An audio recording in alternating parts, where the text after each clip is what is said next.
Tangkak Andrik Thokna Pangthokadaba Manipur Legislative Assembly election gi vote khomagi thabak A.Mobi thakta kankhatle. Mikhal gi matam hena naksilakpaga loinana hingsa gi thodok singsu hengatle. Khana jaine badagi hendoktuna misi mina phawba yawkhre. Mikhal loikraba phawba hingsa gi thodok sing makhatana lehoba yabagi akiba leitaba natte. Singi mafam kharadana khulai paiba lenga ka shanti gi wari chathaduna suspension of operation da leiriba miyoi singna akanba political party natraga mirepta vote pigadabani. Atopa political party natraga mirep ki thabak toba yaroi haina kihali haibagi wakat Masina free and fair election ohenbada sauna singnaba ama ohele. Democracy da Mikhal haibasi yamna maruoiba thodok amani. Election Commission asu Mikhal haibasi Festival of Democracy haiduna voter khudingmak saruk yahanaba honaribani. Adubu haujik oiriba Mikhal gi thong asi tasengna komai haibadu oire. Mirep oiriba singdagi voter singna sel posei natraga atei khudong saba lahunaba khwaidagi phaba tanja haibadu oire.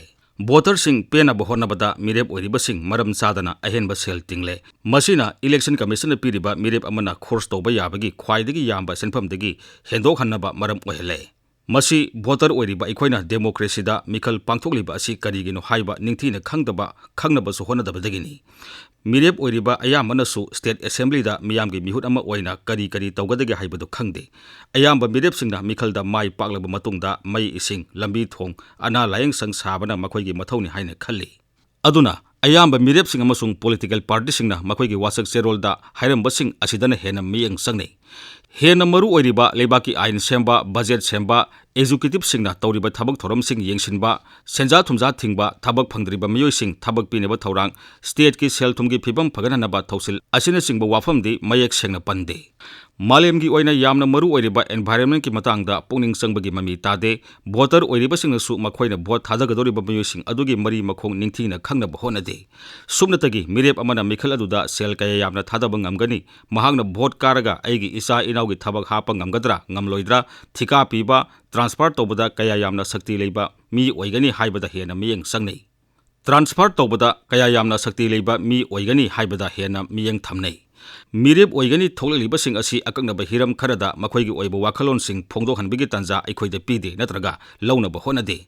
Lanai TV channel kharada mirep sing unaduna wari watai sanabagi thoram pangthoklabasu akaknaba hiram ama piraga madugi maramda makhoigi oiba wafam phongdokhanbadi ude. Election Commission asu mirep amagi sabsaba magun kari leigadagi haibasi mayek sengna pande. Aduna mirep oibada selbu pairabadi atei magun amata yawdrabasu yabagum uhalli. India gi hojik oriba democracy gi kanglon asina ain thugaiba miyoi singbu mirep oibada athingba pide. Sumnatagi wayal sangi chairak matung ina miyak taduna kaisum sangda leiruraba miyoi khaktamak mirep oibada athingba pi. Adusu akaknaba matam kharatagini. Aduna political party singna Mikhal da mai pakpa yaba mirep thirakpada makhoi gi haukiba punsi lamchat sajat mahi masingi thak thoidokna maru aina laude. Asigumba miyoi singna mirep oirakpa matamda miyamda masak takna bohonabada selna pambai oina sezinarei. Sel ka hena sezinnarakpana hingsagi thodok sing thohannaba maram oibata natana senja thumja hengahanbagi maram su oirei. Mikhal da hingsa hengalakpa asigi mapung oiba maram asi Mikhal da mai paklaba matungda sakti lana sejinnaba ngambagi leingaklon ama leibak asida leibadagini.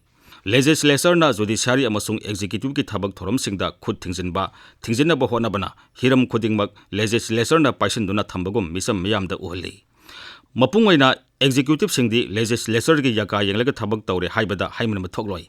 Aduna mirep amasung voter singna legislature na democracy gi asupa sakti paiba kaklubni haina lawi. Asigumba sakti asi phangnaba honabada aranba pambai sejinnarei. Aikhoina pikiba vote aduna sahi mangagi aikhoigi laibak lepkadoribani asigumba yamna maruiba misak asi khanbada aikhoina sel marum mapang mari mata kanglup phurup lol leifam haibana singba apikba wakhalonda yufam oiraga phirep loba sumde.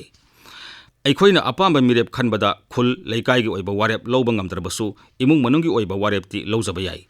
Mirep oiriba sing amamamta oina makhoigi manglamsat haujiki amadi tungda kari torokpa ngamgani haibana singba neinaba yai. Aikhoida khaliba mirep aduna magi tofam thokpa mathau pangthokpa ngamgadra haibasi kupna yenghoba sumi.